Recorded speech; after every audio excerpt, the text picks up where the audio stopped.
Hello everyone and welcome back to the Apollo Justice Ace Attorney Trilogy. In the last episode we had, I wouldn't say started, but carried on, with episode 4, Turnabout Succession. We had the investigation and we did trial 1, where in lies a really big problem. Vera Measham, who is the victim's daughter and also the defendant, she almost died. Yeah. So we're going to just continue on, and we also keep hearing about a trial from 7 years ago. So the next part of this game is learning about what happened 7 years ago. The trial showdown time. Oh, wait, what? Oh, this! Oh, hang on, what? I lost. It's only a game of poker. A game I've played for a long time, and only lost twice. Who was the first? The man I killed? The man I killed, of course. Well, seems I found the partner I've been looking for all along. Over a game of cards? Why, yes. Over a game of cards.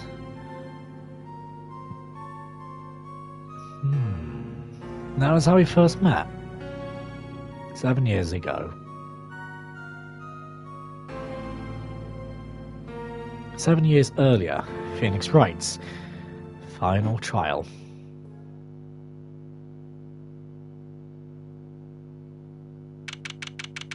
April 19th, 9:27 AM. District Court, Defendant Lobby number 2. Yeah, I was going to say, because this is also... we get to find out what happened 7 years ago. We also find out why Phoenix lost / gave in his badge. Phew. Okay. It's been a long time since I felt like such a rookie, and this... oh, buddy.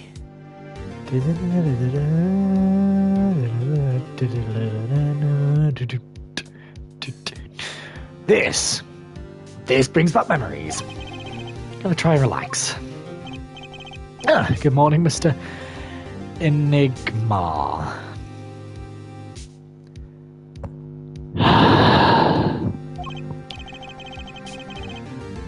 The only issue is he looks like Valent.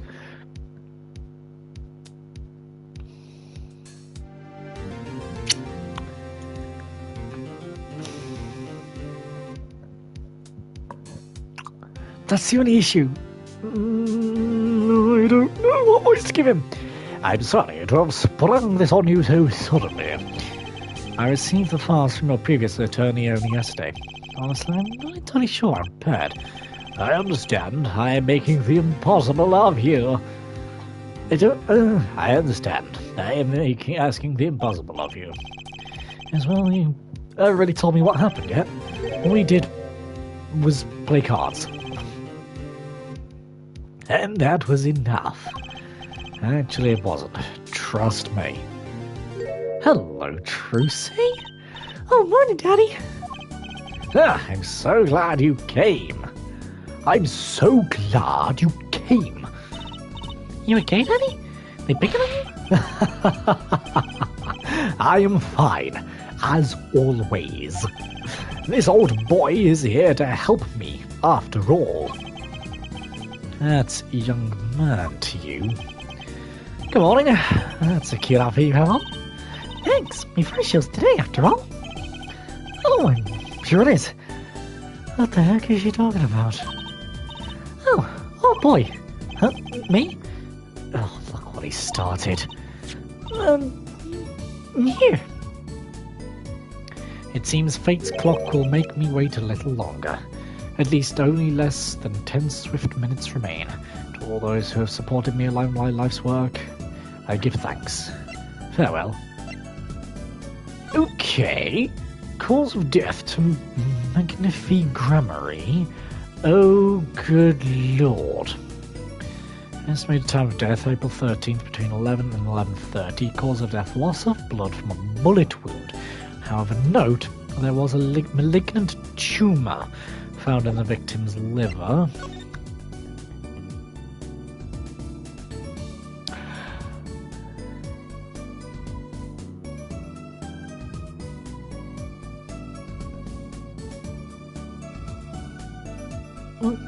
Okay. Okay. I don't know. I just got it over there in the hall. They told me to give it to the old boy in the blue suit with the spiky hair. They said it was really important. What's this? A memo for you or some such? Not from the looks of it. What is this? Looks like a page from someone's diary. I'll give it a read later. Well, how do you feel about the trial today? We'll get through it, somehow. Incidentally, the prosecutor today is a new guy, I hear. Ah, an easy win then, yes. They're calling him a true thoroughbred in the history of the prosecutor's office. And of course, there's one of those every year. The switching of attorneys just before the trial. I know it is a difficult situation I put you in, but allow me to say one more thing, Mr. Wright. Yes? They will not be able to pronounce me guilty today, so do your best, but do not worry. First time a defendant's ever given me a pep speech. I'll do what I can. Ha ha ha ha ha ha! I see you do not understand. You see, it will be impossible for them to declare a verdict. Impossible? Yes, isn't that right, Lucy? Yep, you bet, Johnny. My first look at the case was only yesterday. The information I was given was a tad bit lacking, to be honest. Still, I'll do what I can for their sake. I believe the curtains will be lifting any time now. I'm in your capable hands, Mr. Wright. My client is Shady Enigma. Shady Enigma. Shady Enigma. I weep at the attorney jokes. I do. Known to the world as Zach Gramarye. A wildly popular magician, star of Troop Gramarye. His mentor, Magnifique Gramarye, was a rare breed of magician. He single-handedly ushered in a golden age of stage magic. Until he was shot dead. When Zach Gramarye is a suspect.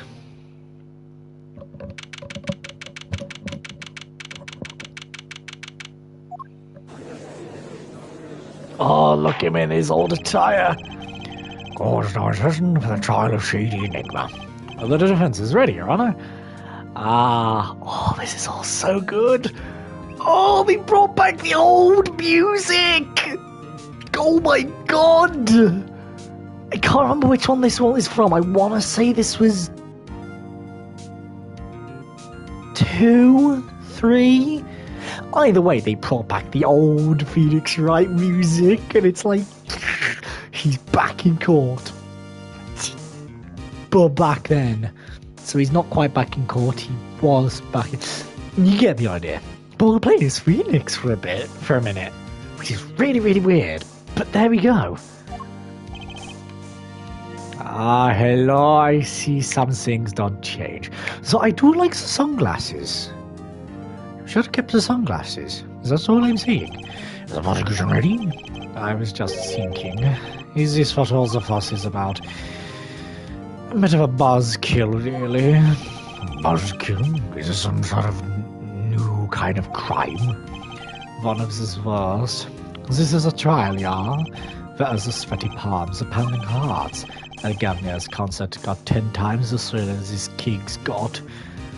I love the fact they keep the same sprites but change out the costume. It's the same sprite but he now has sunglasses, which I'm gonna be honest, look a little bit...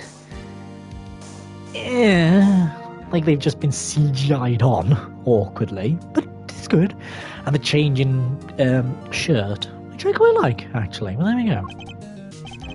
Ooh, you again?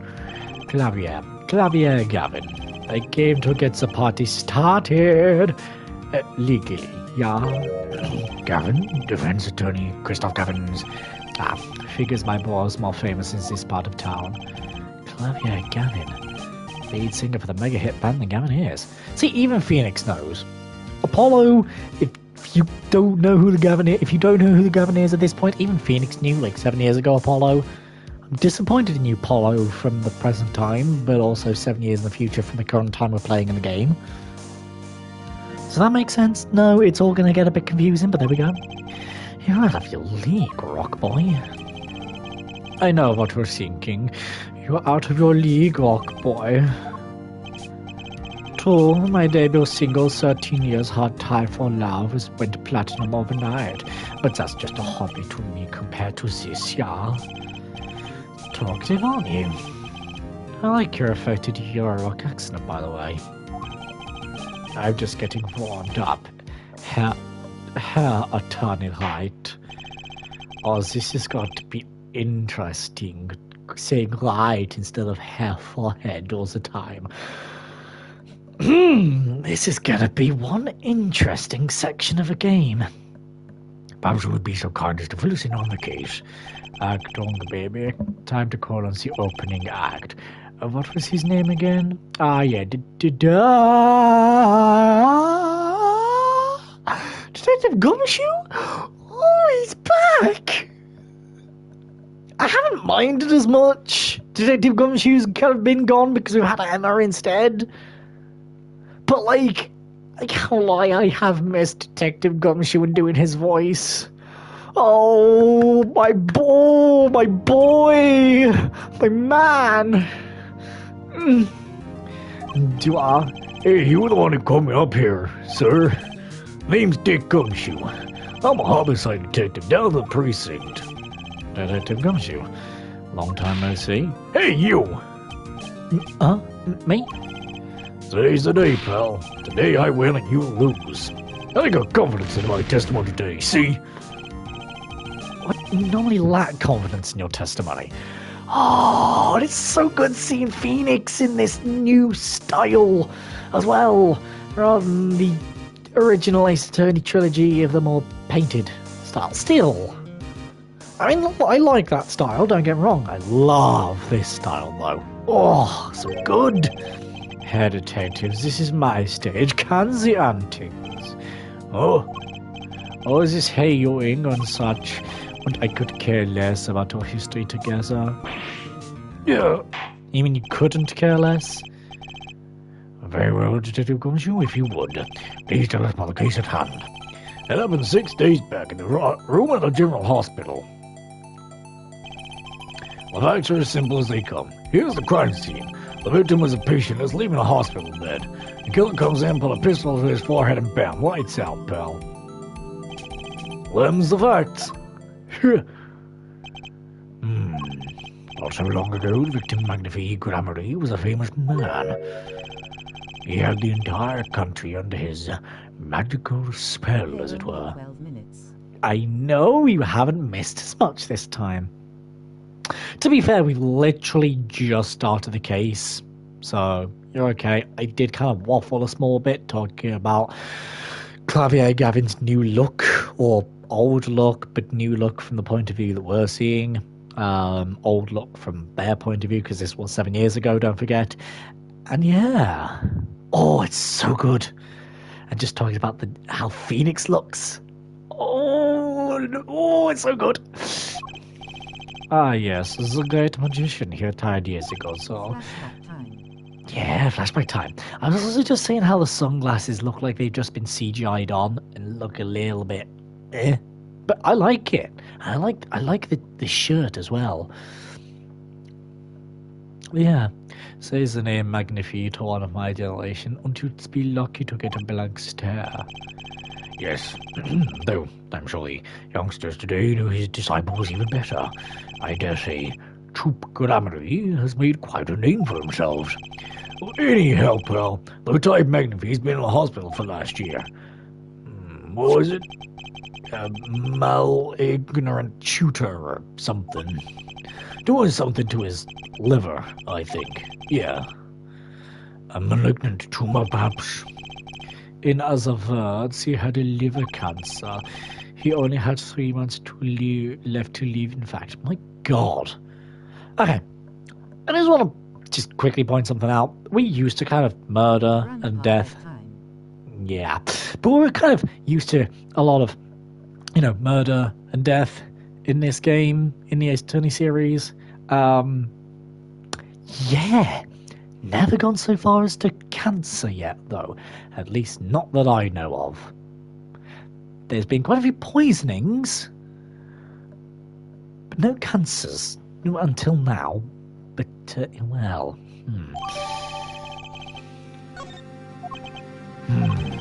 That do seem simple enough. Oh, the music! The old Ace Attorney music! The thing is, I love the Apollo Justice music. But now hearing this in the same game as Apollo, it's like... it's just beautiful. But something's not right. The victim is already climbing a 3-month stairway to heaven. Why not wait to him for knock, knock, knock on Steven's door? Why shoot him? I wouldn't have put it so... Case is so long it can be 2 case. Ah. Right, thank you for telling me. This is going to be interesting. Well, I'll probably go for about an hour and a half, roughly. And then, yeah, so... I made the effort to commit murder when the victim was about to die. Incidentally, the victim had a serious case of diabetes. Diabetes? In fact, he was about to shoot up his insulin when he was shot with a pistol. The syringe was found as a crime scene. Chronic diabetes and cancer. As much as it pains me to say it, the victim was clearly at the end of his life. Oh, good. We have a needle as part of my court record. Not going to make me queasy at all. Whew. I'm fine. I just want to throw this out there. I have a big phobia of needles. They do also make me feel very nauseous and dizzy. So if I hold off for a second whenever needles comes up in conversation or I present it or anything, then yeah, that's why. Anyway, I believe the question before us is clear then. Why did the killer have to shoot this dying man? What reason could he have had? Very well, detective. I am a big baby. But you know what? I don't care. Because for me, it's more like, why have this giant, sharp metal thing go into your skin, into your blood veins? That's all I'm saying. Yeah. Call me a big baby all you want. I don't care. It genuinely makes me feel very nauseous. So, yeah. Perhaps you can enlighten us as to the circumstances of the shooting. Yes, sir. Oh. At least we get Gumshoe back, though. I've missed the man. Actually, the victim kind of ordered the defendant to do it, and then a few days before it happened, the victim sent a letter ordering his own murder. Well, the defendant did what I asked of him and shot the old man in the forehead. The bullet was fired from the pistol found on the scene, no doubt about it. The pistol definitely belonged to the old man, sir. What? I was saying the victim ordered his own shooting. Those are the facts. I hazarded a question. To my beloved student Zach, to you I entrust the task of lowering... Okay. Very unusual indeed, right? I entrust the task of lowering my life's curtain. Come on the 13th, 11:05 p.m. Are you ready a gun with which you will shoot one shot? Who had helped someone who in car incident that arm almost fall off, no turning kit, my shirt is gone. My God. I mean, that's fair enough. If you're used to it, you're used to it. But for me, it's just one of those things where it's like, huh. But yeah. And we're ready a gun to which you will shoot one shot square in the forehead. You cannot refuse, and we both know the reason why. Although, could such a thing as a letter really cause one to pull a trigger, I wonder? I believe the answer to that question can be found at the end of the letter. Ah, you can't refuse, and we both know the reason why. State as long as you can explain this to the court. Unfortunately, even the defendant won't say a peep about that bit, sir. Something bothers me about this. The animation of him patting the letter. Why didn't he just say 11? Why have him come at 11:05 without some specific reason? So devilish in the details, Herr Attorney. Well, was there some reason? As it turns out, there was. Every night for a half hour, starting at 11, the victim, Magnifique Gamery, was given an IV. An IV? So it is in the picture, off to the side of the... Oh, there it is in the picture, off to the side of the bed. At 11 o'clock, a doctor would come up to set up the IV. 30 minutes later, he would come back for the empty bag. This happened every night without fail. This is why I always go to Mother Village to hell / play, so I'm not gonna be shitty city boy.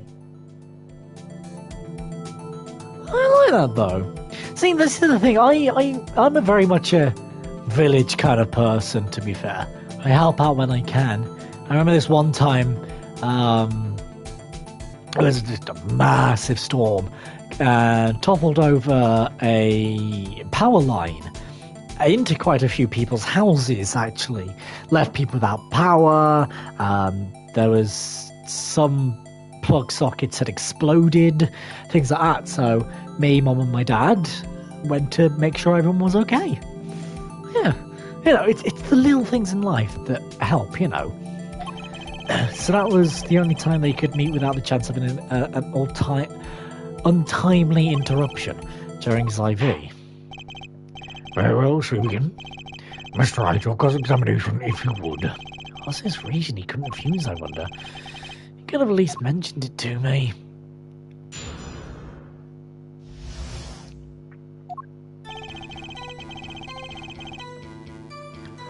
Oh, even the old cross-examination music! Oh my god! OBTW, just today they're strong. I just done clearing 4 tree, and it's Ramadan, so fasting, yay. Ooh, you're lucky. Just because he got the letter doesn't mean he went through with it.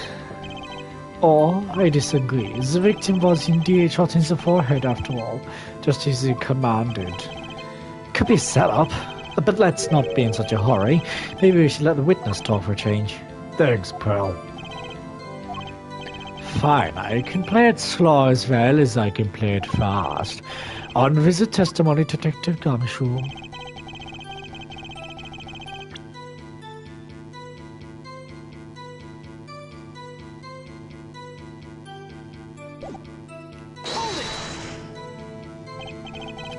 And this letter was sent by the victim. There it is, gotcha. You're all mine this time, pal. Huh?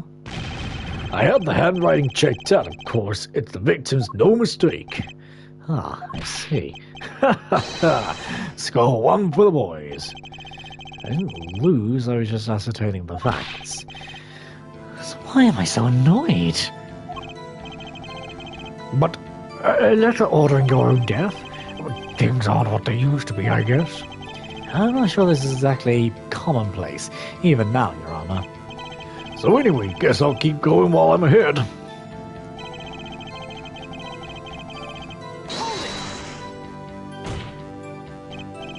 How can you be so sure? Hey, you gotta learn to stop relying on people to do your thinking for you, pal. Learn to think for yourself, get that noggin cranking.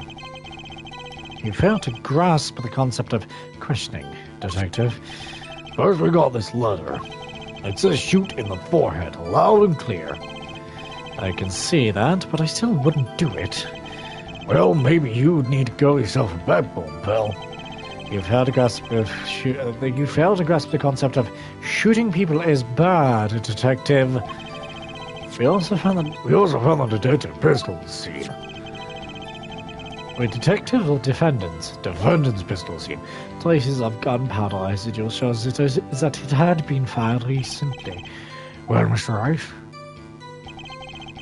As far as I can tell from looking at this photo, there seems to be no issue with the prosecution's claim.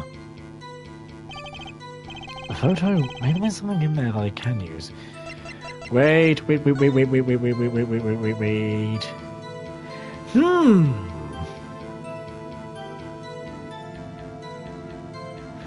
Ooh. Okay.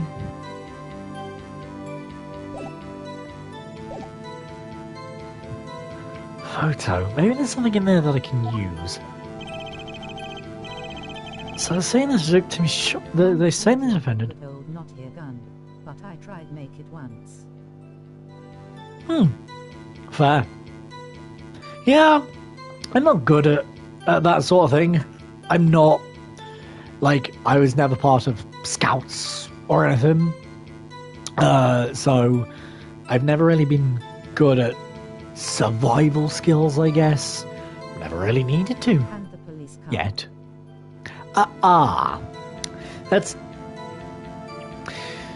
That's not as good. I think there's a hole in the prosecution's argument. Clearly, Mr. Enigma shot something else. Looking at this photo, another possibility occurs to me. Yes? What does the letter tell us? The defendant had a reason he couldn't refuse. His teacher's wishes. Bingo, pal. That's why the defendant popped him one on the forehead. Oh, the defense disagrees. You see, the defendant had another choice he could make. What? And you can prove that with this photo? I can prove you had a choice, yes.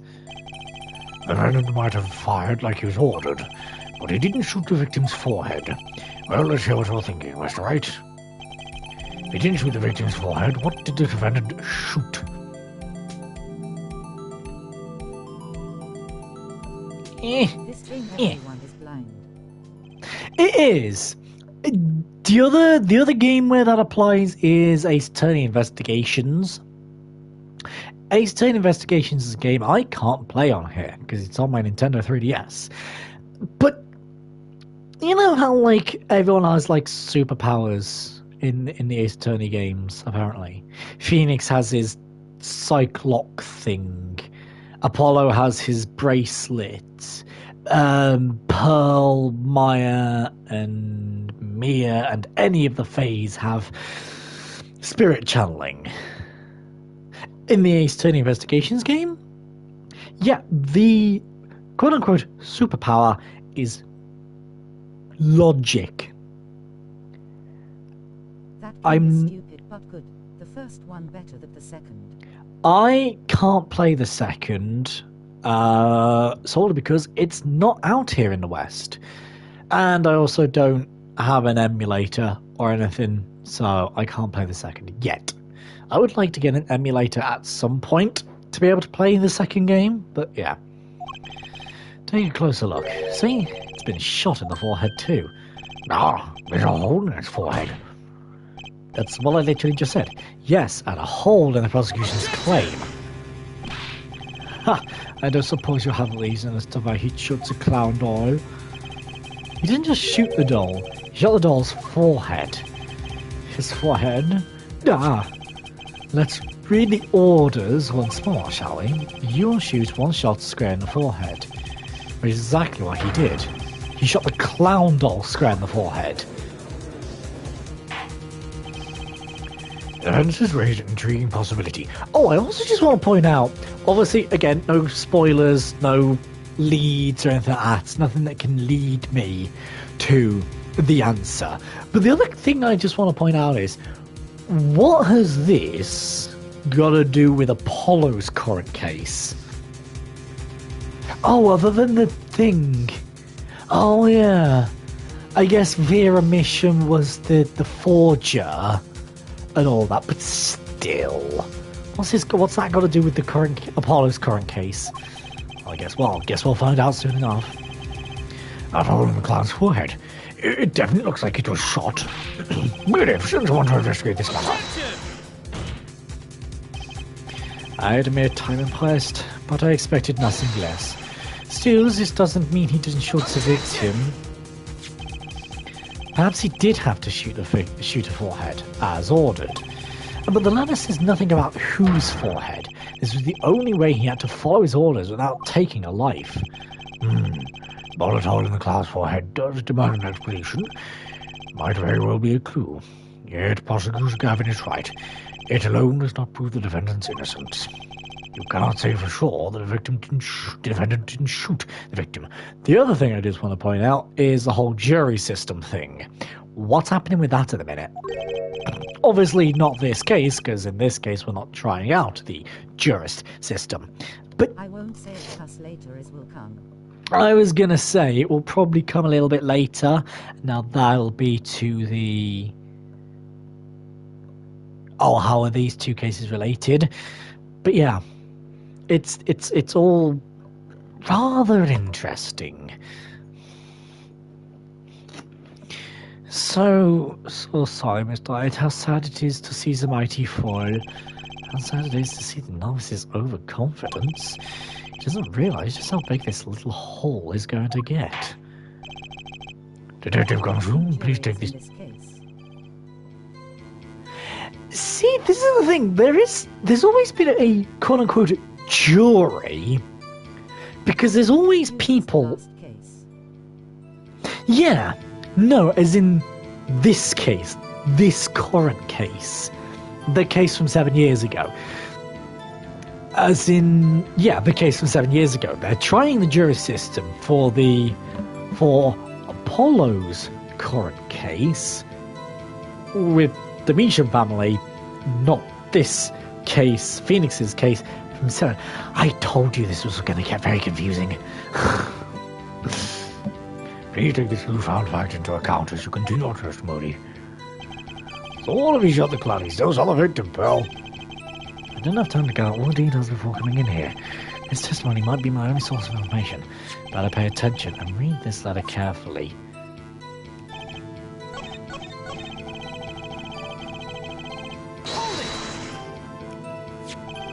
You mean this pistol? The one in the crime scene photo? Well, that's the one, pal. It will be a spoiler. I mean, that's true. That's true. That's very true. It's a funny-looking gun, so there's no mistaking it. We compared the bullet taken from the victim's skull to a bullet fired from this gun. But yeah, fair enough. If you can't say anything, please don't, because, again, no idea what's going to happen. Yeah. The eye-filling marks on the bullets were a perfect match. So, you verified the murder weapon, in other words. You bet we did. The pistol definitely belonged to the old man, sir. Why are you so certain? Oh, shit. Didn't they say something that the gun belonged to the defendant? Fair. I mean, again, still nice to talk, though, so at least you got that, you know. What bullet sound has your head been stuck in all this time, pal? You never heard of Zack and Valance quick jaw shoot 'em? Huh? What's that? One of the defendant's specialities. Well, Zack and Valance stand on either side of a girl, and they shoot. Well, the bullets don't hit her. Is that what she was flying up in the air for? Instead, they hit everything else on stage. This is one of the pistols they use in their show. You've got a great design, huh? Kids love it. Many boys and girls join the police because of that pistol I hear. You know, I would explain a lot about the police force. True grammar, he stopped doing that act a while ago. The old man held on to that pistol ever since. God would like to see the pistol in question. You got it, sir. Here she is. Well, this truly is a blast from the past. It's a stage pistol for magic shows, see? They can fire real bullets. It looks so much bigger in real life than on TV. Yeah, but it could only hold one round. By the way, the pistol's fire chamber is empty. And it shows traces that haven't been fired recently. So, any fingerprints found on the gun? Unfortunately, no. Of course, the defendant is not wearing gloves. We might say that the lack of fingerprints is, in fact, a fingerprint of its own. Ah, intriguing point well made. Whoa. No, well made, not intriguing. In any case, the court accepts this evidence. See, I knew it. I knew I should have pressed the other, statements.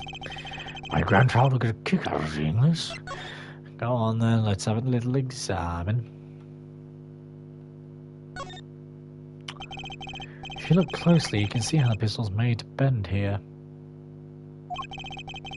It's a one-shot only model, and I guess this bend is where you load it. So, this is the famous Granary Golden Gun. I say kids used to love pretending they had one of these. I know they pretended to miss their targets too. Do you know what I've just realised? I was going to say, why do I not have an assistant? Maya's gone off somewhere. I forget where she's gone, but she's gone. And now it's time to return to our... Now it's time to return to our testimony.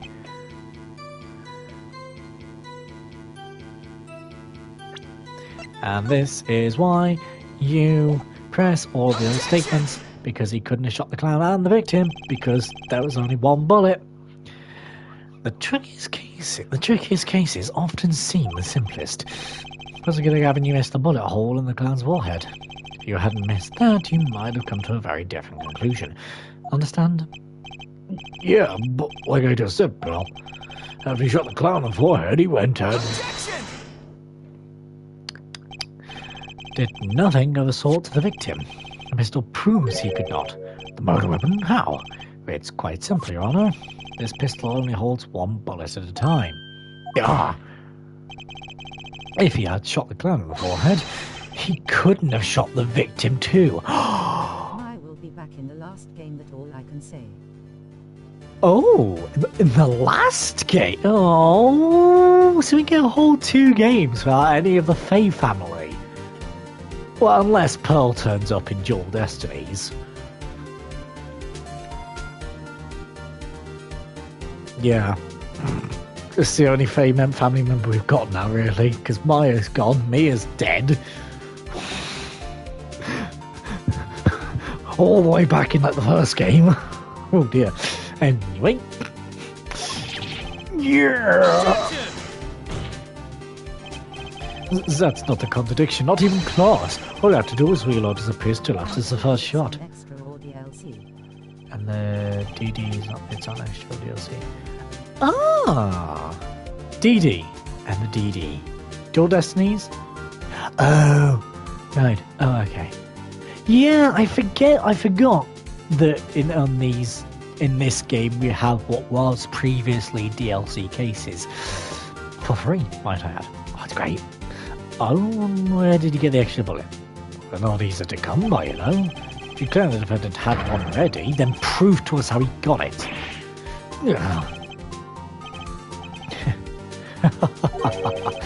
I had a feeling this wasn't over yet. No, this party's just getting started. But I haven't proven anything yet, beyond my good looks and startling backward sales. And utter lack of humility. Ah, what? Seems that the prosecution has another witness prepared. Like I said, Herr Detective was just the warm-up act. Yeah. Now that the audience has gotten a taste of what's to come, they're ready. Ready for what? For my decisive witness, of course. A witness who we will find can prove one thing for us. That is, it's got Zach Glamley who shot the victim in the forehead. Very well. We will pause for a 15-minute recess. This might be my lucky break. I'll need that 15 minutes to talk to my client, Zach. Court is adjourned. To be continued. Well, only for like a 15-minute recess.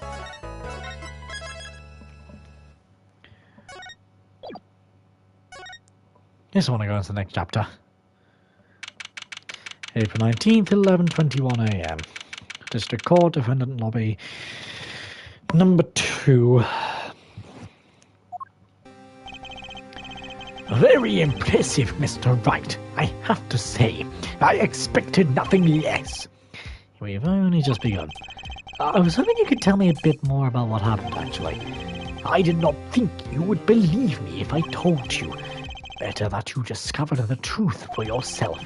I was thinking of you, you know. I think we need less thinking and more talking. That night in the hospital, what really happened? Ah, the way your eyes gleam, Mr. Wright. You'll scare Lucy. Speaking of which, where is she? 7 years later, he gonna die in bar. Oh, wait, what? Eh? Oh, Phoenix? To be fair, I wouldn't be surprised if it was Phoenix. Drinks himself to death. Anyway, you have seen the problem yourself. The letter. The one shot in the forehead one, right? Yes, and the reason he speaks of. I could not deny my mentor's wishes, even if it meant my own death. Why not? This is something I will not say.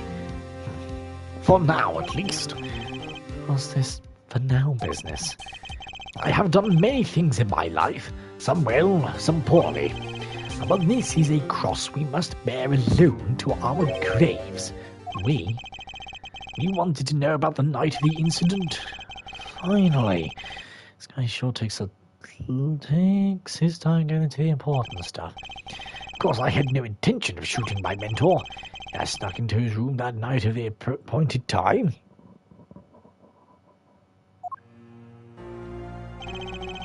And found there upon his bedside table 2 pistols. Oh. 2? Yes, the one I had used on stage, and the one that had been used by my partner, Valant. Oh, for the second Valant's quick draw thing. My mentor had the luck of one sleeping. I stood by his bedside, hearing only the light sound of his breathing. Then I took the pistol into my hand. I cannot deny that my resolve faltered then, for a moment. You faltered?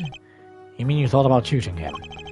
Recall there is a reason I could not refuse his request. His last such request, though not his first. So there were other requests you couldn't refuse before? To be honest, I've not always been steadfast, and I fear I've brought pain upon Lucy. Is McNiffy coercing his disciples somehow?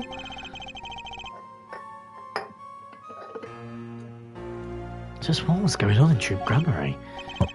Yes, in the end I did not shoot him.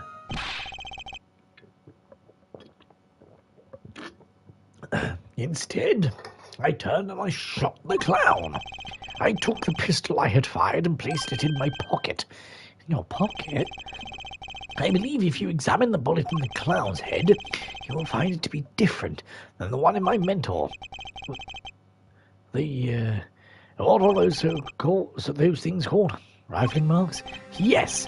Well, that is all I have to tell you concerning the case. Concerning the case? You mean there's something else you can tell me?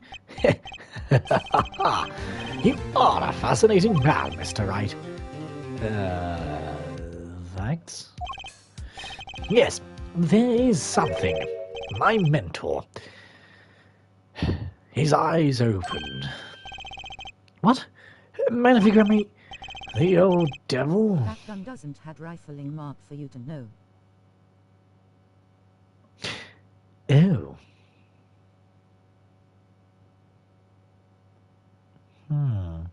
He was not asleep, you see. Of course, the gunshot would have woken him anyway. And there we had our last discussion as mentor and pupil. It was not a long discussion, maybe 5-10 minutes or so. What did you talk about? Ha ha ha, Mr. Wright. Did I not just tell you? It does not concern this case. That Grammary, he seems pretty steadfast to me. Or maybe just stubborn. That's right, your presence is requested in the courtroom. Once again, I am in your hands. Right, let's go back in there.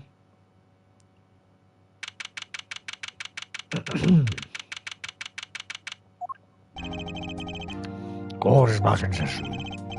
The Gary says a bullet was found in and dug out from the clown's head. Well, this is news. And rifling marks?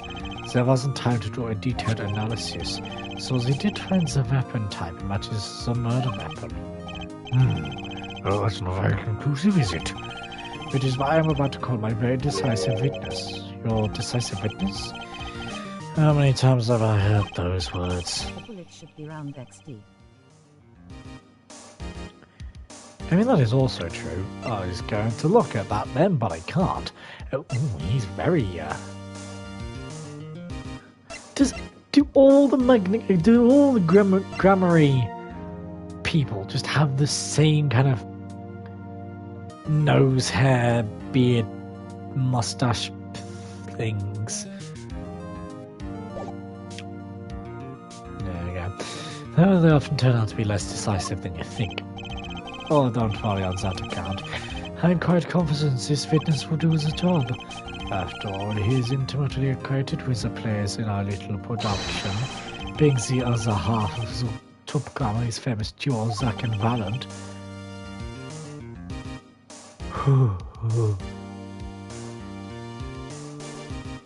What?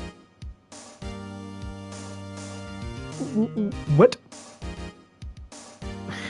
Valent Grammary. So, we had to meet the great McNavee's other disciple. He was damn, he's looking young. Perhaps we'll start by asking your name and occupation. I can't even remember what voice I gave him. Valent Grammary, magician. I think that was it, yes. You're the decisive witness, are you? You can prove your fellow student. Your partner's good? Fate, the grand illusion filled with traps and tricks. I don't care if he's younger. I'm going to do what I want. Wait. The shooting took place in that hospital after 11 o'clock at night. If you're a witness, does that mean you were there that late? If one were to deduce this logically, the conclusion is yes.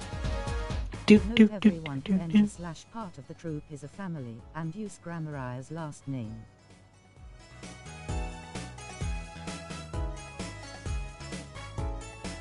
But they don't. Shady Enigma. Zack Grammary is his stage name. Maybe Valent Grammary and McNafee Grammary would make sense. Especially more so with Valent Grammary in Apollo's time. Okay, it's rather interesting though. 17? My guy is 17?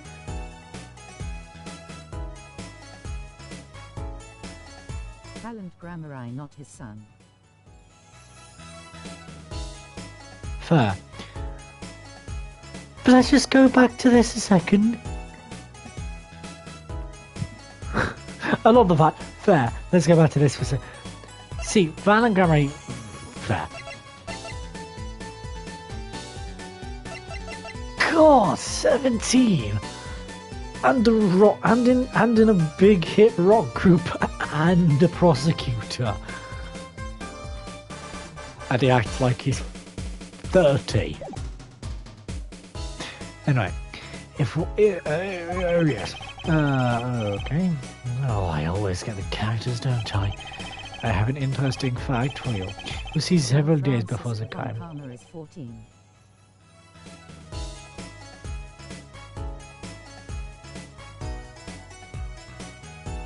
Was she? I thought Francisca was 19.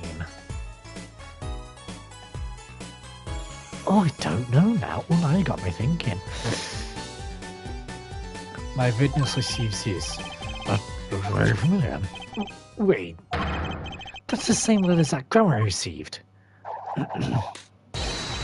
Yes, or perhaps I should say, ta-da! Order, order, order. What does it say? You're doing the same thing. Perhaps you should see for yourself. Does the task of lowering my last curtain at 11:20 p.m. Why, it's practically the same.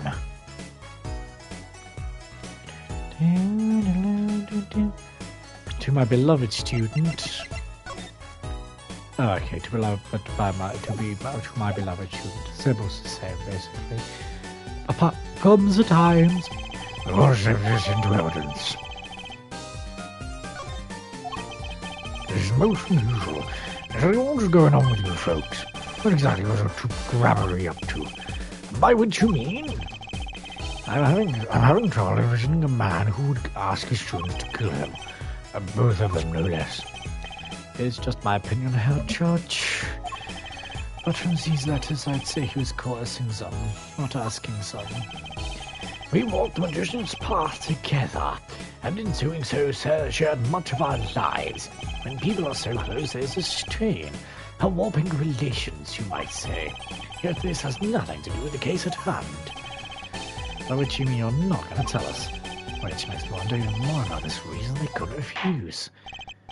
Well, let's get on with the testimony for starters. Defendant, Jack Bammerly stands accused.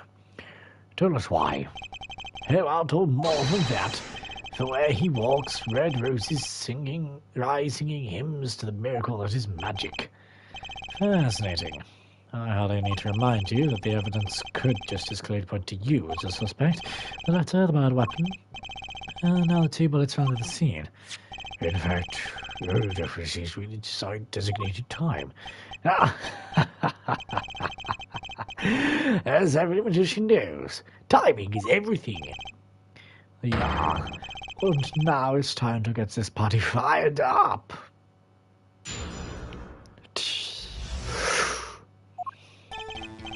That night I visited a hospital room at the time Magnifi requested. A smell of gunpowder hung in the room after my mentor had taken his final bow. I did not imagine my fellow student might have received the same instructions. Yet a deal with the dead is still a deal. And their sweet kiss.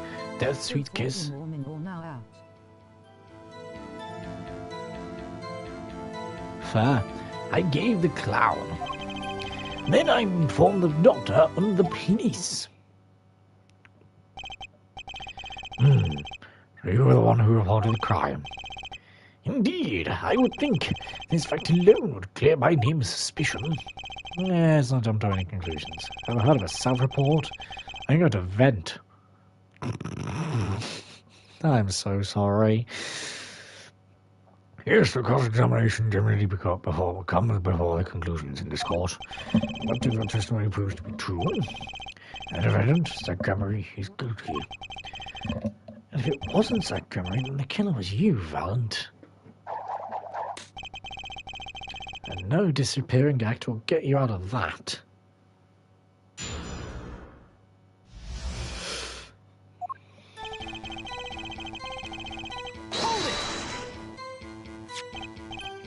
Which, according to the letter, was 11:20 p.m?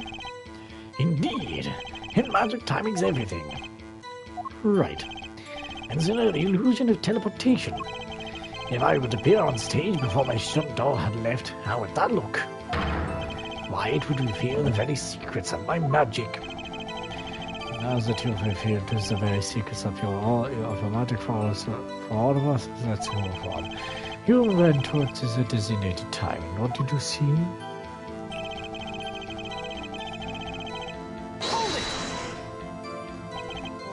So, you weren't worried for your own safety at all? I mean, you smelled gunpowder, yes? Well, the shooter was still nearby. I did not consider this, to be honest. It is forbidden for a magician to have a good imagination. Really? Isn't magic all about illusions and imagination? How about this? You were the shooter, which is why you weren't afraid. Now you are the one imagining. It is forbidden for a lawyer to have a good imagination. Witness for a fame for pausing so suspiciously before responding. My forbidden imagination is starting to imagine things.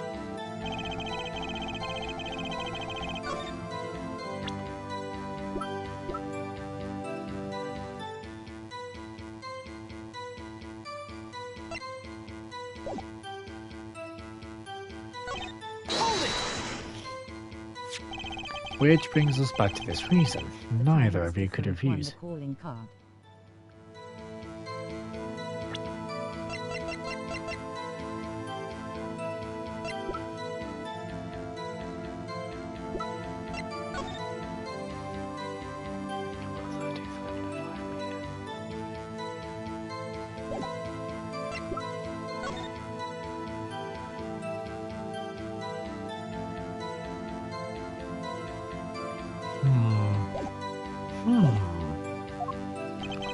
So it does, and my partner, he did not refuse. But Magnifi wrote the same thing to you. Why could you refuse if Zack couldn't? Because I have a will of steel, of course. But I also do this trick where I ban steel bar, so perhaps steel isn't also strong. So which is it? Mind if I continue?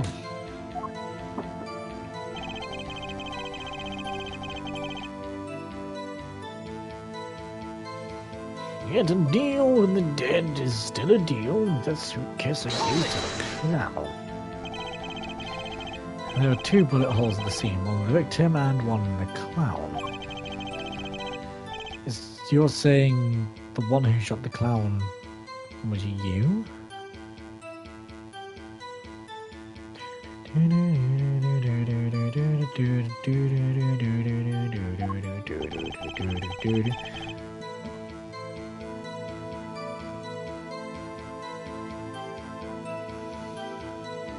No doubt my partner Zack has said such much the same thing. Yeah, because whoever didn't shoot the clown committed murder. I'd better dig around a bit more and see what would turn up. Mr. Valen, let me ask you about something else concerning the crime scene. Namely...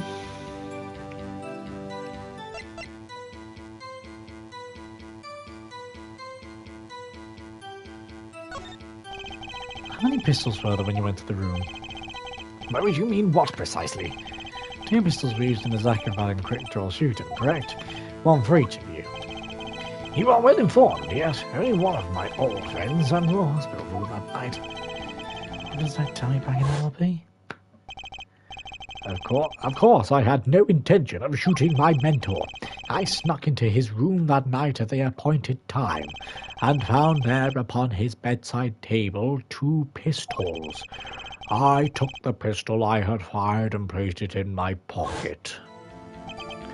I should have not that. Only 1 pistol is well in the photograph the crime scene after all. So you picked up that pistol and fired it?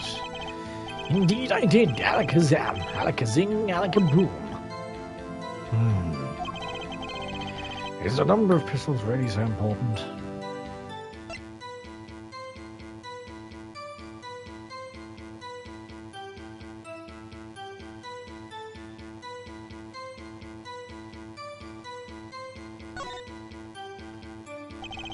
Actually, let me ask about something else. Very well, the witness may continue with your testimony. Is it? What can I do but obey?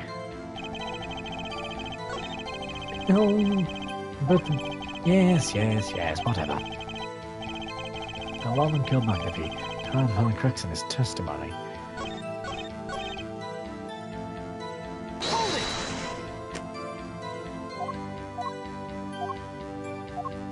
How is that important?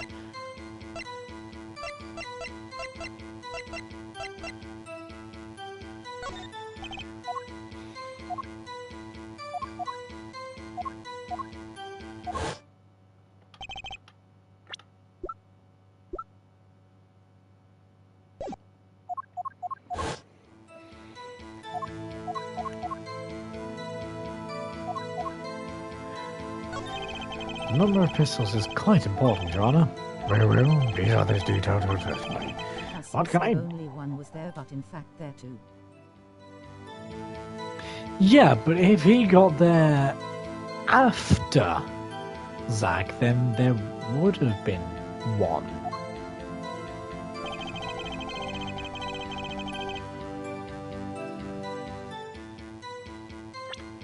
Because...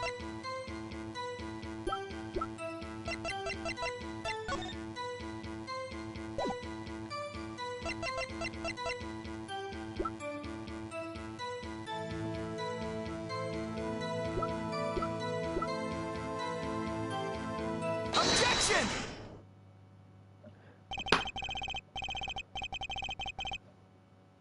Am I being stupid? Am I being... Am I really being stupid? Two different people went at two different times. First gun was used, that's fine. The second gun was then used. It makes sense why Valent only saw one gun, because strangely enough, he went later than Zack, who used the first gun. How is that a contradiction? Sure, whatever.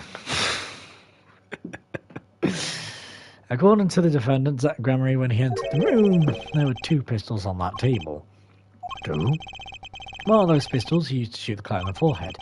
Then he left with this in his pocket. Of course, this is what he would say. Unlike the hapless clown, we must assume our defendant has some brains in his head. What about what Mr. Valent has told us? You see, there's something about his testimony that doesn't make sense. What might that be? I told you I took the pistol that was there and shot the clown. That's your story, at least. It's not contradict, it's just validating.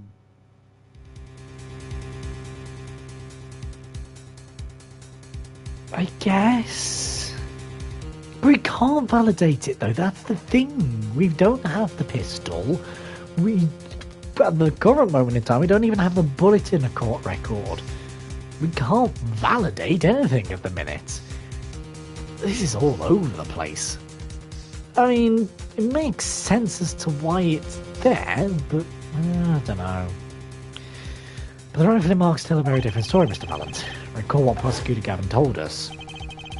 He compares the bullet taken from the victim's skull, with a bullet fired from his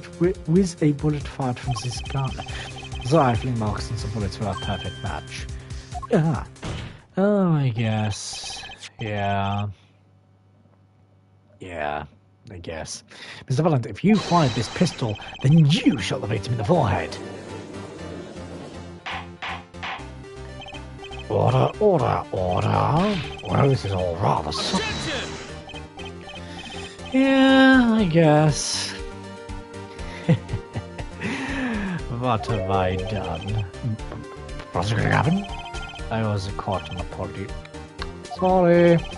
Sorry for what? You see, I was unaware that two of these unique pistols were crafted. The analysis of the rifling marks only proves the type of guns that fired them. But that's not what you told us before. You said you verified the murder weapon, which is what I'm apologizing to now. Quite sincerely, I might add. Would you hold me accountable for a mistake made in my use? That was just this morning. I am still young, but I might add, it wasn't really my fault. As the defendant had only admitted he took one pistol from the scene of the crime, he would not be having this pleasant discussion now. Dr. Gramery? Yes, Your Honor. You are presented to this court as a decisive witness. You proved to be more divisive than decisive. Objection! You'll see in time. The testimony so far has been merely a review of the facts. The proof comes next. Care to elaborate, Prosecutor Gavin? When Mr. Valent entered the hospital room, the victim had already been shot, as his next to most testimony will prove. Hell, the real fight is about to begin. Bring it. Very well, the witness will now testify to the court. Help us determine who shot what.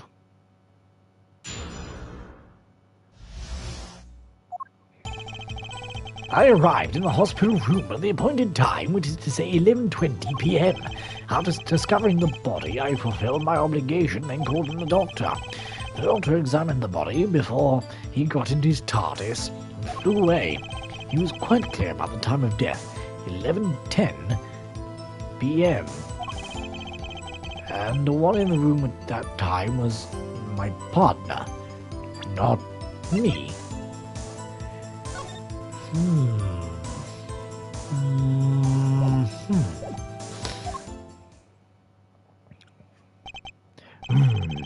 Those times are rather... After this past case. Yeah. Those times are rather close, you have to admit. You're talking about an alibi established over a matter of minutes. There's a 10-minute discrepancy on the basis of your alibis. It's easy to explain this situation here, Judge. For example, take her debate debut hit single 13 Hot Years Hard Time for Love. Go to the song, press the play button, it will play for 2 minutes 15 seconds. Do it 100 times, the result is the same. The debut single was only 2 minutes 15 seconds long? What a rip-off! Magic is a word of utmost precision. Hocus pocus requires admirable focus. And in the time of death determined by the doctors, there is an incontrovertible truth. Very well. Resolution warns us that we're dealing with rather precise times. We could expect the cross-examining to require the same level of precision. I would hope the defense refrains from its customary broad, sweeping accusations, lest he blurs the focus this case so it clearly demands. Point taken. Business remarks will result in a penalty. Come on, carry on, Mr. Wright. Carry on. Right.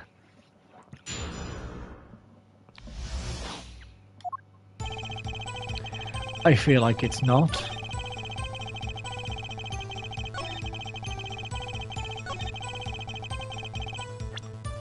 I feel like it's not, but it's, I'm gonna give it a go. Objection! No, it's not, because the music's still playing. Your Honor, that statement contradicts this evidence. It does. I don't see anything contradictory. Oh, really? Objection overruled. I think before you make accusations, Mr. Wright. Oops. It didn't go so well. Hold it! Press and guess then. It was worth a shot. 11:20 p.m. Can you prove that's when you arrived? Alas, such a feat may be beyond even the great Valand. For there was no one in that room but Magnifi, and he was departed after a fashion. It's always press first, cause this game is stupid. I mean, that is true. It was worth a shot. Sometimes you can just present. Sometimes it's just very glaringly obvious. But to be fair, I always need to follow my own rule of press and guess. Press and guess. And sometimes I go against my own rule. It's my own stupidity, but there we go.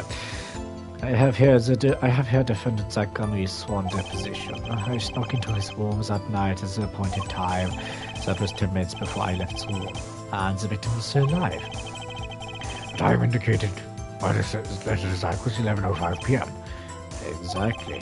Which means the witness could not have entered that room before 11:15, because his partner was still in the middle of his crime. I sure someone did their arithmetic homework. Who sees the defendant himself has corroborated the witness's testimony. Does that all make sense?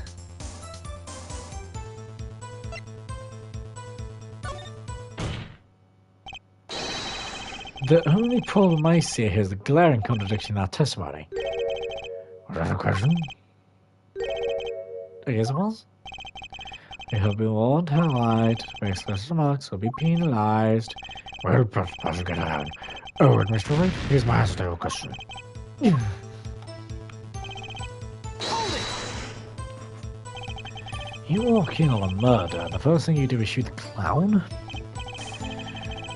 The disciple does what the disciple must. My mentor's request, without reason, had caused me to submit a sorrow.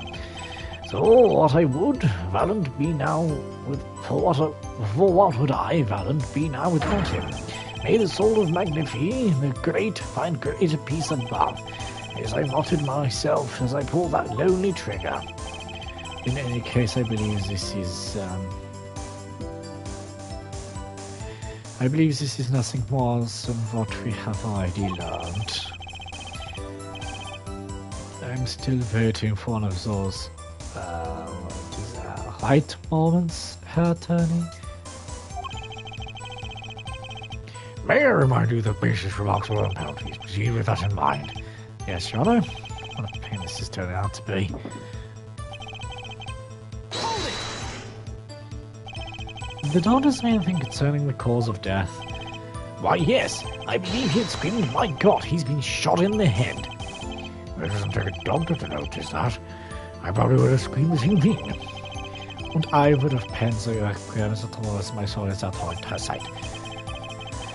Oh, never happened to good old-fashioned investigation.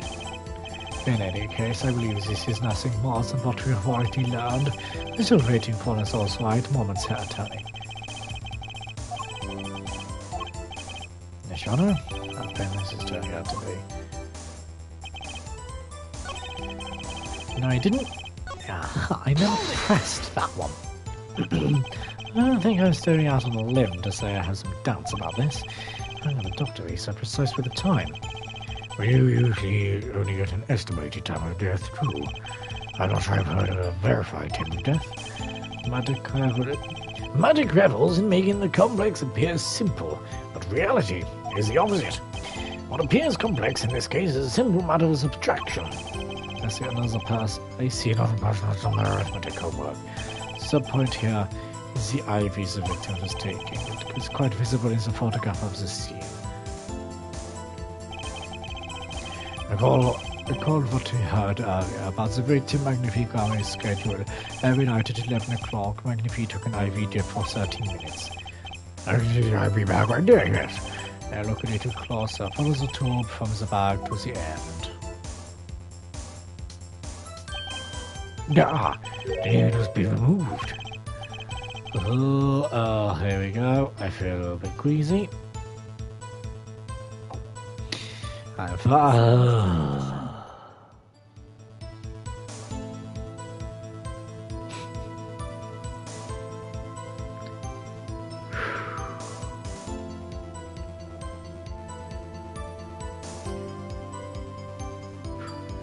I'm fine.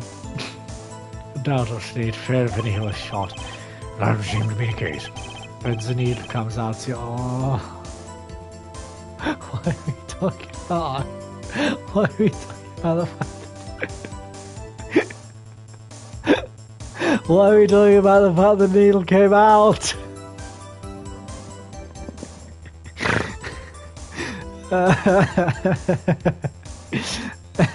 Anyway. I could just measure the remaining. You could just measure remaining IV liquid. Precisely. See, IV.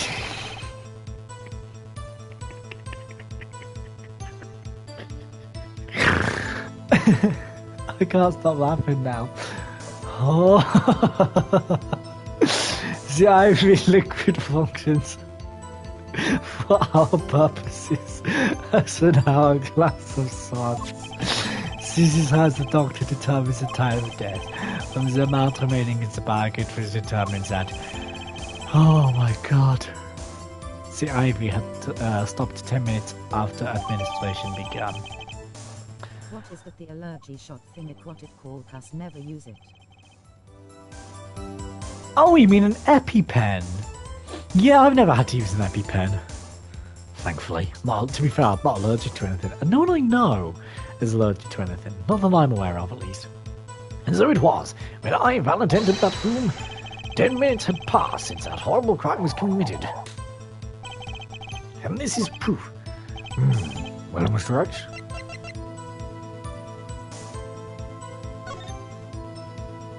I'm gonna hate myself for doing this.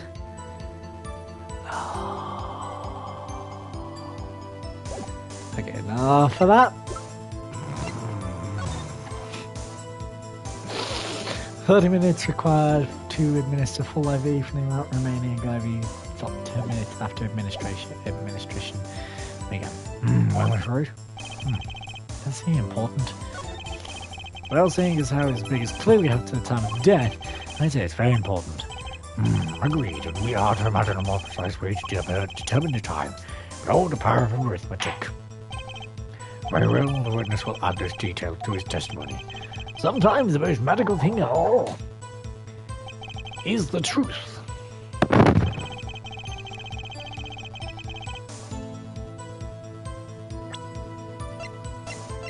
Yeah, that pen even I fight with was, and B before it's on my roof the nest it's big, as 3 meter me and good old torch. Oh my god. Oh.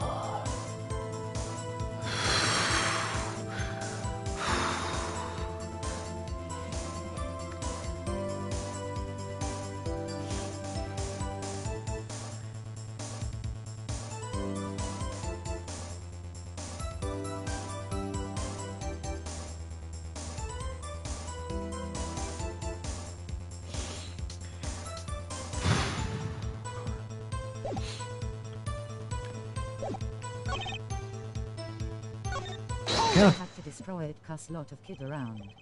Fair. Yeah, that makes sense. Did you notice the IV yourself by any chance? When I first entered that room, the stench of gunpowder assailed me. Next, the mark of death upon my mentor's forehead. And then his left arm did I spy, a rose drooping and wilted. Its thorn, the discarded IV needle. Knocked from the vein by the fuck.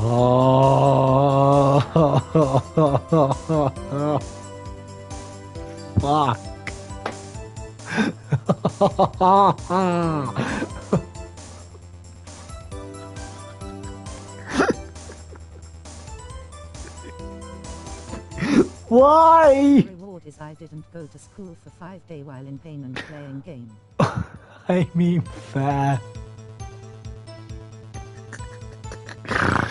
Ignore me while I cry like a baby and cringe by that lie. Oh, fuck me. Whew. Christ. Anyway, it's that I can't stop now. I've gone into a sense of delirium. Oh God. If that I had not been Sapphire, you might be a suspect. Oh, Indubitably so. I might say it's thanks to my lucky colour. your lucky colour? Indeed, even today I wear it proudly upon my suspect self. For it always, without fail, brings me luck. Why, when Zuck and Valent won their first Magician's Grand Prix, yes, the very one held by the Association of Eternal Magicians, aka AIM, I was adorned in this attire then too, and our trophy, a bust. Ah, what a day that was. This is one trip down early no one needs. My lucky colour, yes indeed, and that IV too. I say, I think it was hued especially for me, Valent. That is very good indeed. Well, Mr. Wright, any thoughts on this testimony? He sure looks happy with himself. Okay, how about this lucky colour testimony?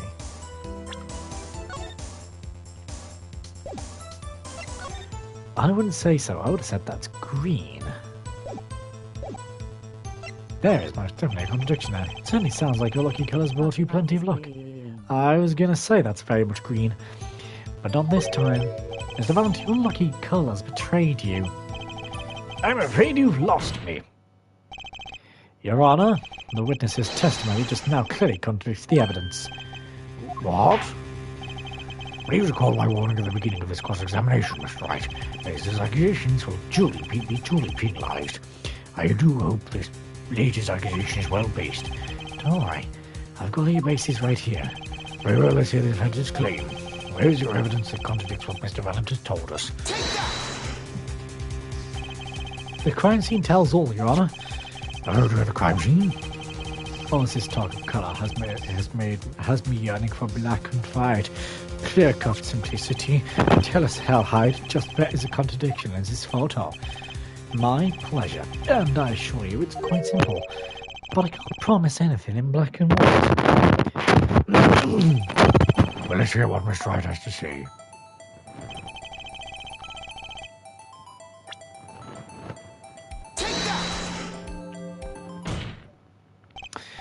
Valen Grammary, let's get one thing straight about your lucky colour. It's yellow, yes? Kind of takes the mystery out of it, but yes. Something wrong with You you. can't see custard glasses. That is true.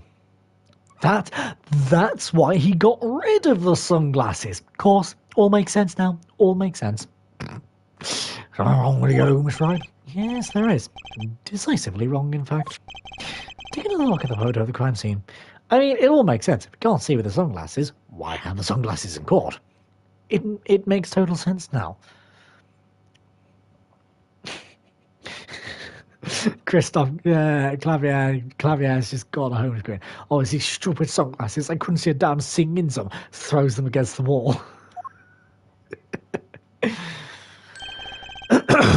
What is? Confusion and doubt. Tell us what your elderly eyes spy. Even my elderly eyes can see a problem here. Mr. Valent, look at that IV bag. Yeah. What is this? What foul magic? It would be hard to call the IV liquid yellow, and I'm afraid no magic was involved in the taking of this photograph. Yeah, Galakin, no! Oh my God! Order! What does this mean? This is some kind of mistake. Yes, was good, Gavin. Witness's mistake. Your witness's mistake. The greener they are, the harder the fall. I suppose there's no substitute for experience. Grammary, as you reminded us several times, your lucky colour is yellow, but the IV is clearly not. Will! This contradiction can only mean one thing. And to think you almost had me. I see your two colours now, Ace Attorney Phoenix, right? Something you'd like to tell us, possibly, Gavin? As far as this court can tell, the witness's testimony does contradict the evidence. Yes, a contradiction. One that I should be pleased to hand right back to Mr. Wright. How do you mean? How? Because the witness has made no mistakes.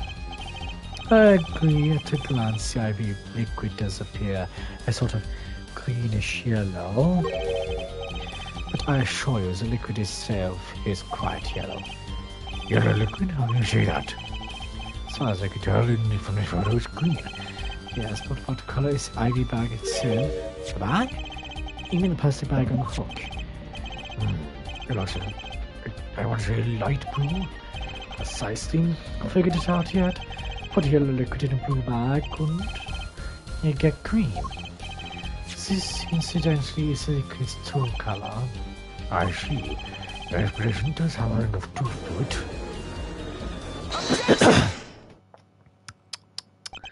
As I thought. There's no substitute for experience, Prosecutor Gavin. What? You may tell a good tale, but you've just proven something rather grave. For you, that is. That's how he know it's yellow, cast the syringe. True. So, the liquid in the IV is yellow, yes. But how did this witness know that? It's quite unnatural when you think about it. You did think about it, didn't you? Your Honour, the defence requests an explanation from the witness. At the scene of the crime, the IV liquid appears to be green. So let me ask, how did the witness know the IV liquid is actually yellow? Alakazoo!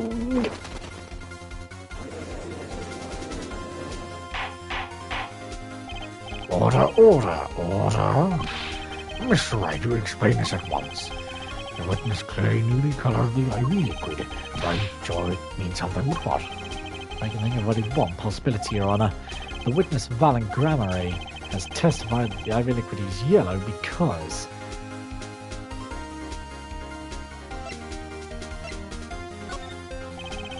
From the facts before us, the answer is clear. The witness knew the IV liquid was yellow. Why? Because he'd seen it before. But not inside the blue bag we see in the photo. He saw the liquid by itself in a clear, colourless bag. I probably would have had to, but I'm still not clear what this means. Ask yourself, why would he know if he didn't work at a hospital? That's where you'll find your meaning, Your Honor. Objection! I'm afraid I find nothing. So what if he knows the IV liquid's colour? Means you're getting excited or absolutely nothing to our tiny bopper fans, yeah? Or teeny bopper fans, sorry. The IV liquid is the only evidence proving the time of death. 30-minute hourglass with 20 minutes worth of sun remaining. Your claim, prosecuting Gavin. I remember it well. However, there's a critical difference between an hourglass and an IV bag. Wait, I know. An hourglass uses sun, but an IV bag uses liquid. Am I right? I'm right, right? As much as it pains me to say this, Your Honor, no. Unlike the sands through an hourglass, IV liquid enters the patient's body, at which point, like magic, it disappears. However, when the amount of IV liquid had increased, you couldn't tell, could you? After all, there's no way knowing how much went in. Objection! Let me get this straight here, right? You're saying the witness watered down the victim's IV bag? Not with water, but with IV liquid. That's how you knew the IV liquid is yellow. Now wait! I said wait! How might an amateur such as myself essay to perform such a task? I'm an amateur too, but I can pour water into a cup. I'm afraid there's quite a big difference between a cup and an IV bag. Quite. You prove our witness is capable of such a feat. There's a point, amateurs. I at least would have some difficulty pouring IV liquid into that bag. You don't need to be an expert to see the look on the witness's face. He added liquid to that IV to throw off the time of death. It tires these fairy tales lacking evidence. Well, I'm afraid any solid evidence to bring us back down to earth. Alan Grammary, I'm afraid your magic won't serve you well in a life of crime. Might I ask what you're strongly suggesting? Magic relies on props, and props become evidence. Our witness was certainly able to increase the amount of IV liquid in the bag. All he had to do was work a little magic, and the prop was... to him... the victim's syringe. It's the perfect prop for magically increasing IV trick. And easy enough for an amateur to use. What kind of evidence is that? The syringe was clean, not a trace of liquid in it. Don't you find that odd, Prosecutor Gavin? What? The victim had the syringe to administer his insulin shots. There should have been traces of insulin left inside.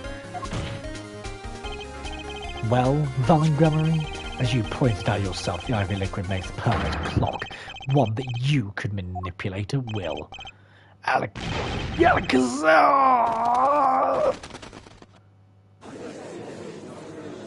Not Valent. Not Uncle Valent. I do believe. Well, with this being his first, the burden of this trial has been a bit too much to bear for Prosecutor Gavin.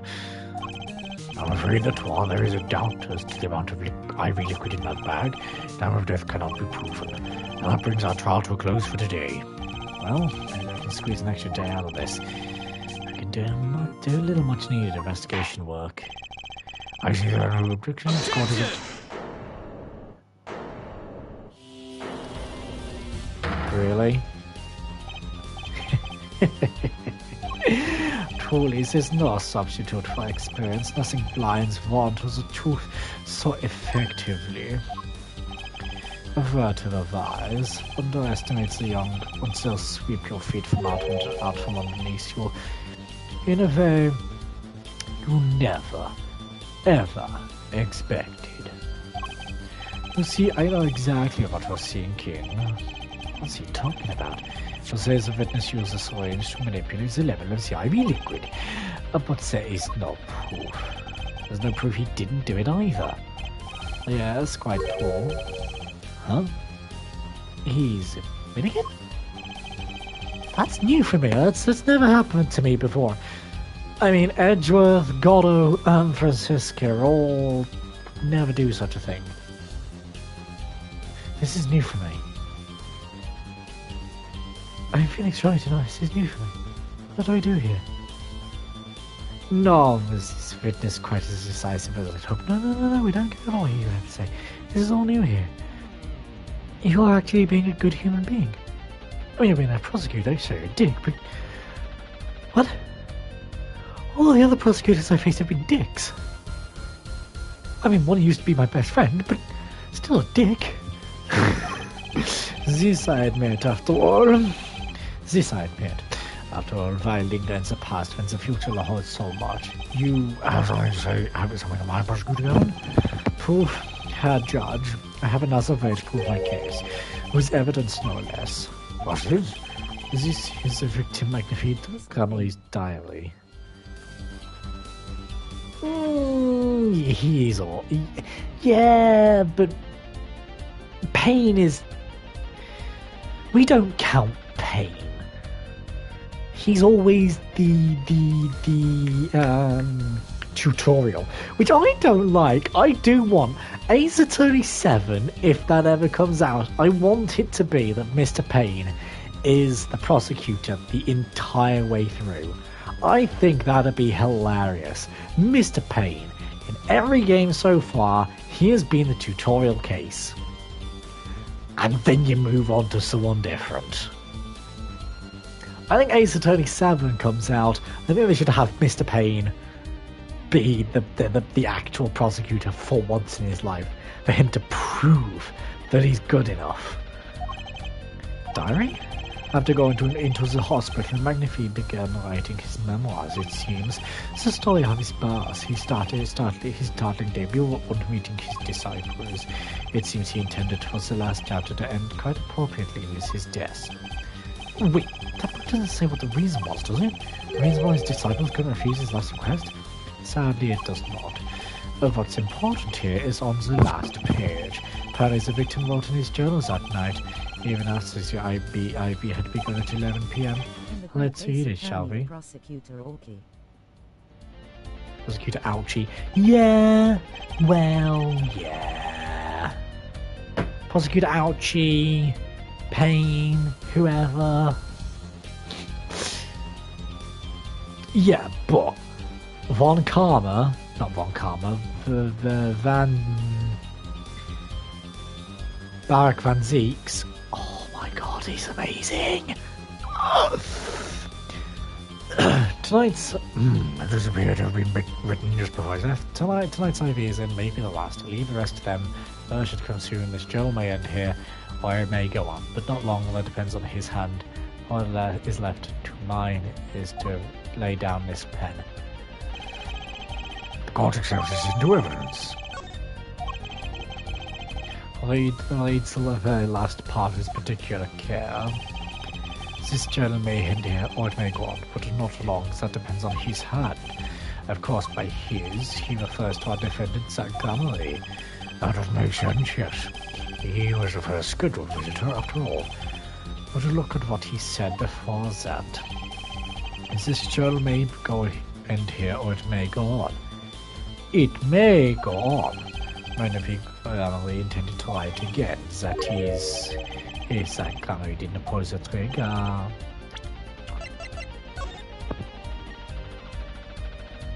It seems fate's clock will make me wait a little longer. At least only less than 10 swift minutes remain. To all those who have supported me in my life's work, I give thanks. Farewell. So that's all I'm going. That's all I'm going to say. I see the defense understands the meaning of this. The victim's diary does not go on, it ends. Because Magnifique's life was brought to an end by the defendant, Zach Grammarly. Order. 90% prosecutor win in Japan in 2008. Below you see this game is perfect example for the corrupt government. Yeah, that's true, because what's interesting about this game, and I remember reading about this, the court system in the Ace Attorney game, I mean, while I would love to see it in real life, it may work, I don't know, this type of court system and how like cross-examinations and stuff work. I don't know if it would work in real life, but what I do know is the court system in the Ace Attorney games are a mix of the Japanese court system and the American court system. Everyone talks about how like Phoenix Wright is from Japanifornia, and it all makes sense because the court system in the actual game is very heavily influenced by real life Japanese court system and American court system. I love that. You certain that Magnifique Grammar wrote this? So it's not mistaking his handwriting. Well, this does seem to be significant. According to this, Magnifique did intend to continue his diary. Yet if his diary ended here, which plainly it did, says the one who ported Toigo was his first visitor. Bless me, that Grammarly. Oh, excuse me for the sneeze right then. I have allergies to this bullshittery that the defense claims he is doing. How do you like me now? Hell right, the bullshitter. Still too green for your tastes? He's right about the diary being pretty clear. Still, I find it hard to believe that he'd overlook such an obvious problem with this precious evidence. Well, Mr. Wright, the witness's testimony we heard was lacking, but put together with this evidence, it seems quite sufficient for a case. The diary is accepted like this trial's over. Maybe it's time for me to show them something. I'm left with no choice but to show my own evidence. What? Perhaps some evidence to overturn this diary? It's not too late to rethink this and avoid more embarrassment. Very well, please show us your evidence, Mr. Wright. Incidentally, don't even think I'm showing us this diary I've just shown to the court. As we've come this far, I hope you have something a little more decisive. Show us evidence that proves the victim continued writing this diary. Alright, I'd be happy to. The decisive evidence proving that the diary did tamper with this page is... First, take a close look at this diary. 1980 Japan court system is coming from the Brit. But the Brit F the friendly term and back the old way.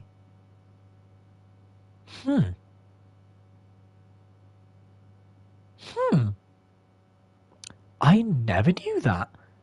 Again, part of me wants to see the Ace Attorney court system in place of how the defense, the prosecutor, and the judge works, how cross-examining witnesses works, things like that. I think that'd be quite interesting to see. Whether it'd work, I have no idea, but part of me does want to see this court system come to reality. Note that a page has clearly been ripped out. What's this? I hadn't noticed that at all. That's why I'm still here talking about this.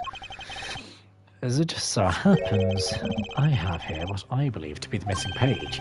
Annika, I don't believe it. Looking at this page, it's hard to imagine that the first visitor that night shot Magnifique Grammary. That's the defense's position.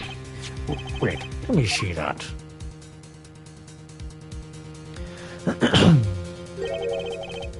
What in a Samuel?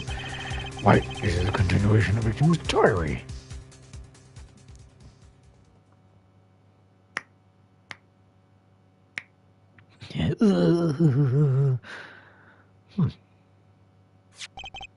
Note the torn edge of the page. It's a perfect match with the torn remains of the last page in Magnifique's diary.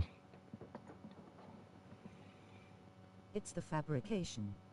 I was going to say, if I remember correctly, they did say something about the fabrication of a diary page that she made, whatever her name was, I can't remember.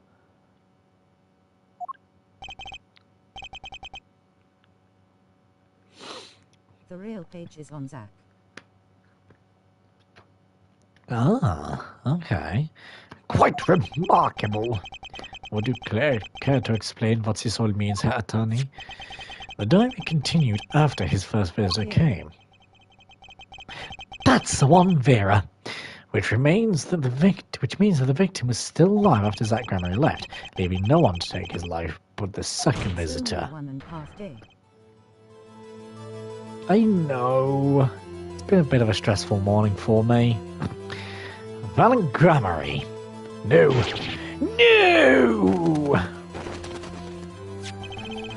The handwriting, too, matches that on the other pages. This is, without a doubt, the genuine article. Oh, this is starting to get interesting. I mean, not interesting because they can't support it in Apollo's current case, but, you know, it's fine. Who is Apollo? What am I saying? I'm a time traveler. Ooh! Oh my god, it's pouring it down. Ugh. Anyway. But wait, this is... Oh, that's impossible. That old man couldn't have written that. Objection!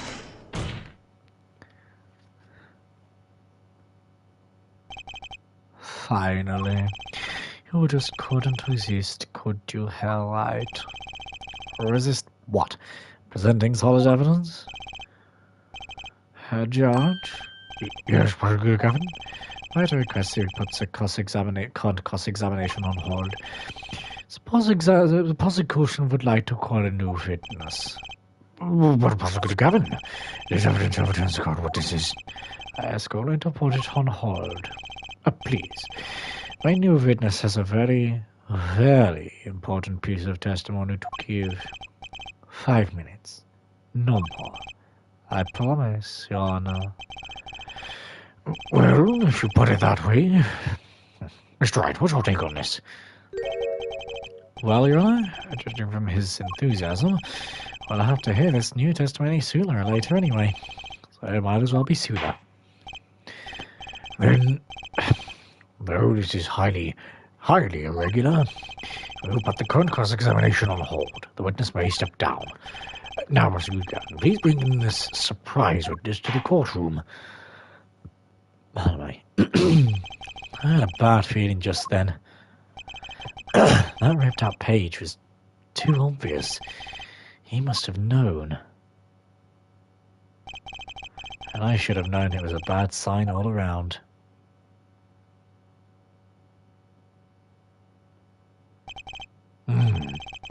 Holding trial with no audience is a first. Even for me, I was just about to say. I was gonna say that looked like him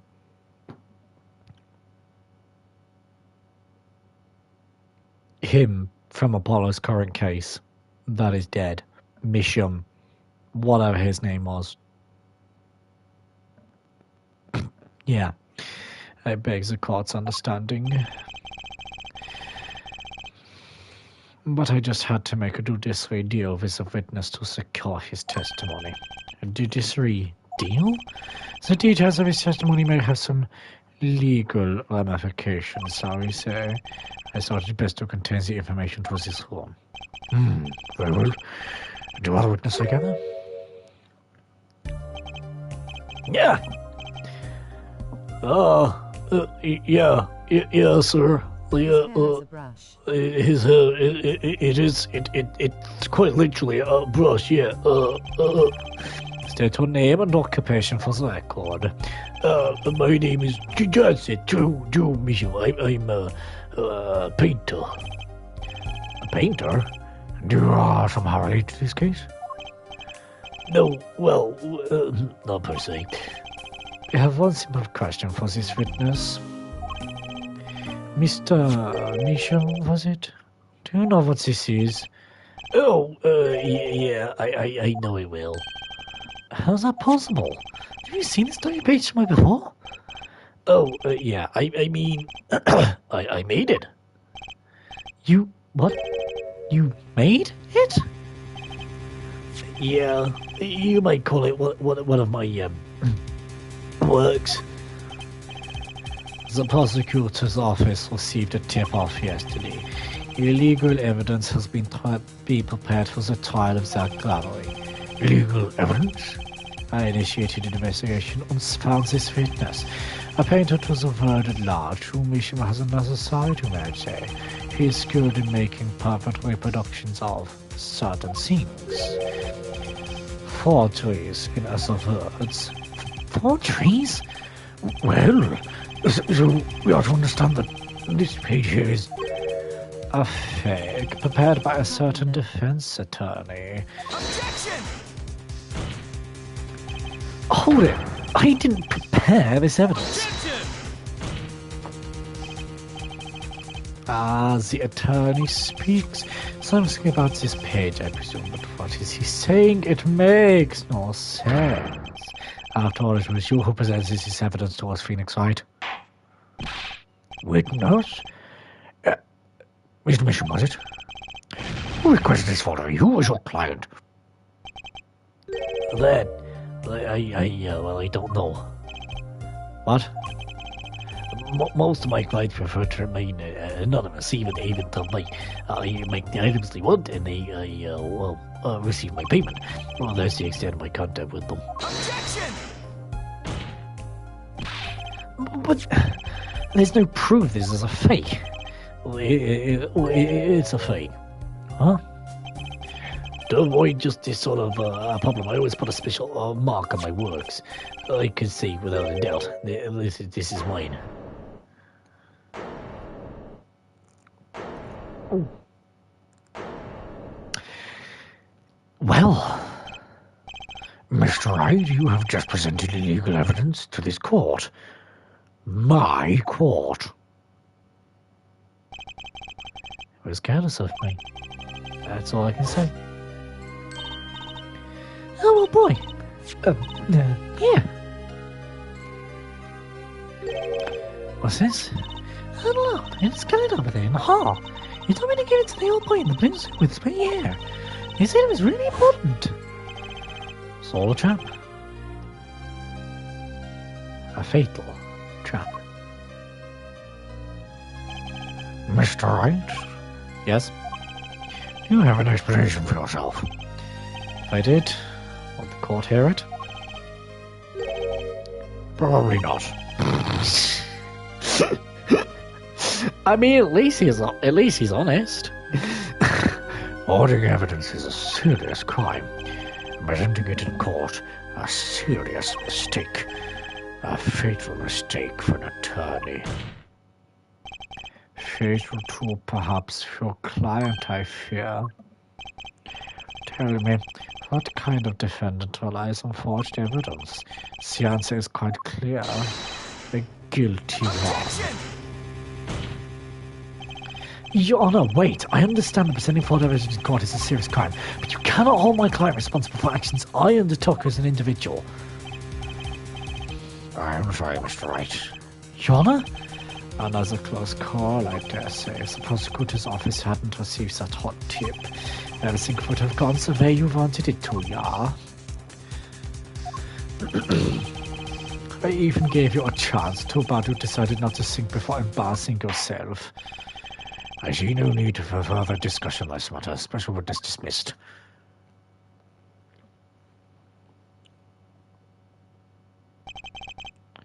Mr. Attorney? Yeah? Could I ask your name?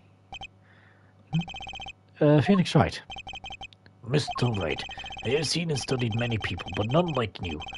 I'll remember you, Mr. Wright. Yep. I kind of know what's happening.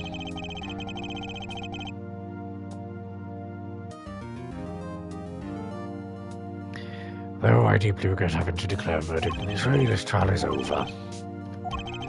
You have the right to find a new attorney and make an appeal. But this court must. Ah, Your Honor. Yes, Mr. Jack? There is one thing I wish to make clear. Today in this courtroom, you cannot declare me guilty. It is impossible. I'm afraid the defendant is quite mistaken. I most certainly have the authority to declare the verdict on you. Except, tell me, how do you plan on announcing your verdict when your defendant does not exist? Doesn't exist? What are you talking about? I am talking about this. And he's just disappeared. Mr. Enigma? The defendant has escaped. Fight him, quick. Really? There's all access from the Robin. On the double! He must not be allowed to escape! That day in that courtroom, a miracle occurred. The defendant, Shady Enigma, aka Zach Grammary, did not just escape from court, he literally, unbelievably, vanished. Right before the bailiff's eyes. No one ever saw him again. Only since that day. This is the Granary miracle!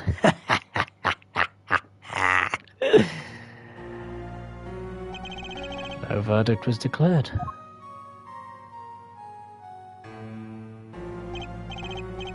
After all, the defendant didn't exist.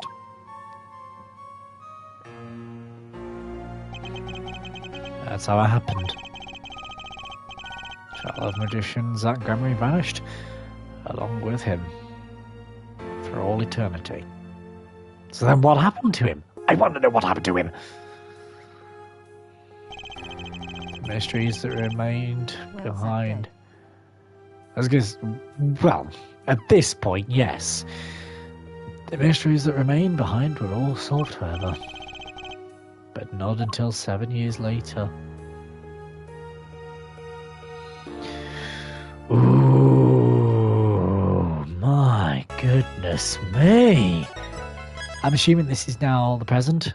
Yeah, it is. Well, what can I say? This is just madness. It really is. But hey, if you guys did enjoy this episode, please don't forget to leave a like and subscribe. It really, really does help. Click the bell icon down below to be notified when I live stream or upload a video. I'll see you guys in the next episode. Bye! Exactly, time to stop.